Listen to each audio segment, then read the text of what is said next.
আজকের গল্প নকল।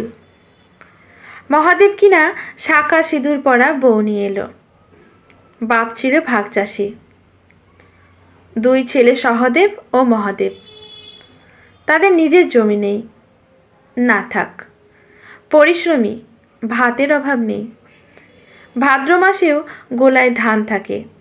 বিয়ের পর বউ বাচ্চা নিয়ে সহদেব আলাদা হয়েছে। এখন ঘরে বুড়ি মা আর ছোট ছেলে মহাদেব। মাটির দেওয়াল, খড়ের চাল, গোয়াল ঘরে বলদ, পাশে লাঙল, এদিকে গোলা পাতকুয়া। মহাদেব টাকা জমাচ্ছে, জমি কিনবে, পাকা বাড়ি হবে, গোয়াল ঘরের সংস্কার হবে, টিউবওয়েল বসাবে। তো এরকম ছেলের বিয়ের কথা হচ্ছে। পাগল ছাগল আজকাল কত দাবি করছে, সে তুলনায় মহাদেব তো সোনার চাঁদ। বুড়ি ঠিক করে রেখেছে 1,00,000 টাকা নগদ, 5 ভরি সোনার গয়না, জোড়া খাট বিছানা, সাইকেল, রেডিও চাইবে। আহা, নতুন বাসনে রান্না খাওয়া, নতুন খাট বিছানায় শোয়া, রেডিওর গান শোনা, কত সুখ। গ্রামের নগেনই সব দিতে চেয়েছিল, মহাদেব রাজি নয়। মেয়েটার চেহারা দেখেছ, পোড়া কাঠ। নন্দাইয়ের আত্মীয়ের মেয়েটাকেও অপছন্দ। তাই নাকি পাছা পেট গলা সব সমান, যেন একটা কুমড়ো। নওদার মেয়েটা, যার বাবা এসব দাবির সঙ্গে 2 বিঘে জমিও দিতে রাজি ছিল, মেয়েটার দাঁত উঁচু, মহাদেবের পছন্দ নয়। অঘ্রাণ পৌষ মাঘ গেল, ফাল্গুন শেষ হতে চলল। এবছরও বুঝি বিয়েটা হলো না। তবু শেষ চেষ্টা করে দেখা যাক। কাল সকালে মহাদেব বন্ধুদের সঙ্গে বেরিয়েছিল পাত্রীর খোঁজে, আর আজ এই কাণ্ড। সকালে উলুধ্বনি শুনে বেরিয়ে এসেছে বুড়ি। দেখে টোপর মাথায়, সাদা ধুতি পাঞ্জাবি, মালা পরে মহাদেব, সঙ্গে বউ, মাথায় টোপর, পরনে লাল শাড়ি। প্রথমে মুখ দিয়ে কথা বেরোলো না। কে একজন বলল, কাকি, বউকে বরণ করে নাও। রাধানগরে বাণী, গণেশ মণ্ডলের মেয়ে, নাম সতী। কিসের বউ? কেন বরণ করব? এটা বিয়ে? বিয়ের আগে দেখাশোনা হবে, দেনা পাওনা নিয়ে কথা হবে, চাঁদোয়া ঠাটানো হবে, সানাই বাজবে, আত্মীয় স্বজন আসবে, ভোজ হবে। সে পরে হবে, এখন বরণের কাজটা সেরে ফেলো। করব না, ঘরেও ঢুকতে দেব না। জোর করে যদি ঢুকিস গলায় দড়ি দেব। লোকজন জমে গেছে, উলুধ্বনি হচ্ছে, বোঝাবার চেষ্টা হচ্ছে। শেষ পর্যন্ত প্রধানকে ডেকে আনা হলো। বিচক্ষণ মানুষ, বললেন মহাদেবের উচিত ছিল মায়ের অনুমতি নেওয়া, অন্তত জানানো। তবে এই বাচ্চা মেয়েটা, মানে নতুন বউয়ের তো কোনো দোষ নেই। এখন ঘরে নেওয়া হোক। বিকেলে স্কুল মাঠে বিচার বসবে। বিকেলে হাজির সকলে, মহাদেব, সহদেব, নতুন বউয়ের দাদা, গ্রামের মাতব্বরেরা। গ্রামের মজা দেখতে চাওয়া লোকজন তো আছেই।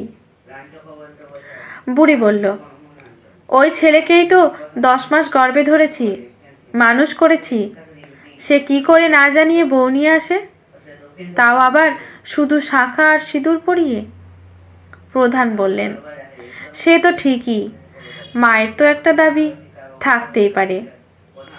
নতুন বউয়ের দাদা বললেন, দেওয়ার তো ইচ্ছে ছিল, তাড়াহুড়োই হয়নি। প্রধান বললেন, দেনা পাওনা নিষিদ্ধ, এ নিয়ে কথা বলবো না। তবে মেয়ের বাড়ির ইচ্ছে করে যদি কিছু দেয় ভালো, তবে মেয়েকে তো এজন্য ঘর থেকে বের করে দেওয়া যায় না। মহাদেব তার বন্ধু নতুন বউয়ের দাদাকে দূরে গিয়ে আলোচনা করল। আলোচনা সেরে দাদা এসে জানালো, এক পক্ষ কালের মধ্যে দাবি মতো এই সব জিনিস কিনে এনে দেব। সত্যি সত্যি সব এলো। নগদ 1,00,000 টাকা, জোড়া খাট বিছানা সহ, কাঁসার বাসন, সাইকেল, রেডিও, 5 ভরি সোনা, সোনার গয়না। খুশির সীমা নেই বুড়ির। সবে হাত বুলিয়ে দেখে, বিশেষ করে সোনার গয়না, কানের দুল, গলার হার, হাতের চুড়ি। কিছুদিন পর মহাদেবের কাছে একটা অনুরোধ করলো বুলি। ভালোই ভালোই সব হলো, একবার তীর্থে গিয়ে দেবী প্রণাম করে আসবো। পাশের গ্রাম থেকে একটা বাস যাচ্ছে বীরভূমের সতীপীঠ দর্শনে। এই গ্রামের লোকজনও যাচ্ছে, অসুবিধে নেই। গাড়ি বীরভূমে পৌঁছতেই একজন বলল, কাকি, ছেলের বিয়ে দিয়ে দিলে? গয়নাগুলো খাঁটি কিনা দেখে নিয়েছো?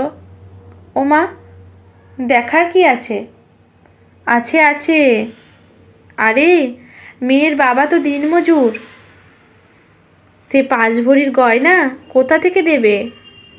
সব নকল, ইমিটেশন, 200-100 টাকা দাম হবে।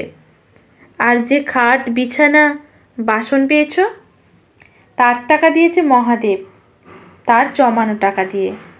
তোমাকে বলেনি? কে একজন বলল, না গো কাকি, তোমাকে খ্যাপাচ্ছে, ওগুলো সব আসল গয়না। সবাই হো হো করে হেসে উঠল। নানা মন্তব্য কানে এলো। বউটা তো খুব সুন্দর, এদিকে সুন্দর বউ নেবে, আবার পণও নেবে। ছেলেই বা কি এমন, চাষার আবার এত দাবি? কাকি, সোনার গয়না চিনবে কি করে? টাকায় তো নাম লেখা থাকে না।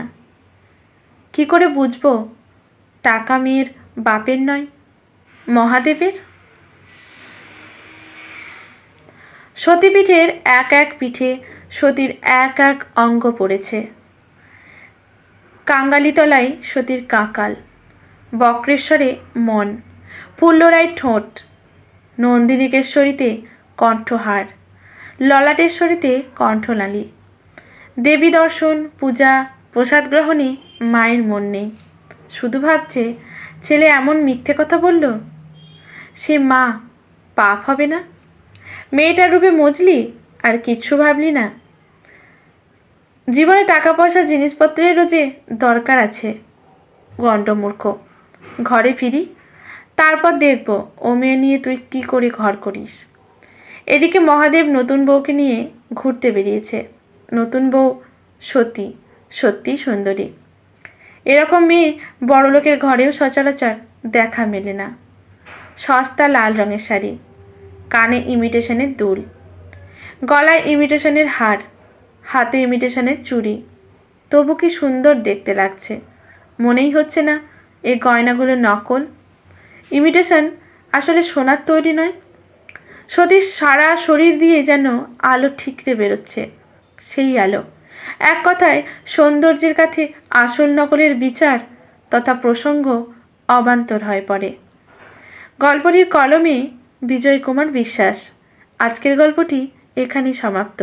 ভালো লাগলে লেখকের প্রতি শ্রদ্ধা জানিয়ে একটি কমেন্ট করে যাবেন। লাইক শেয়ার করে পাশে থাকবেন।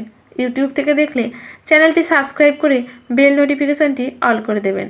ফেসবুক থেকে দেখলে পেজটি ফলো করে নেবেন, যাতে গল্পের ভিডিও পোস্ট হওয়ার সাথে সাথেই সবার প্রথমে নোটিফিকেশনটি পৌঁছে যায় আপনার কাছে। ধন্যবাদ।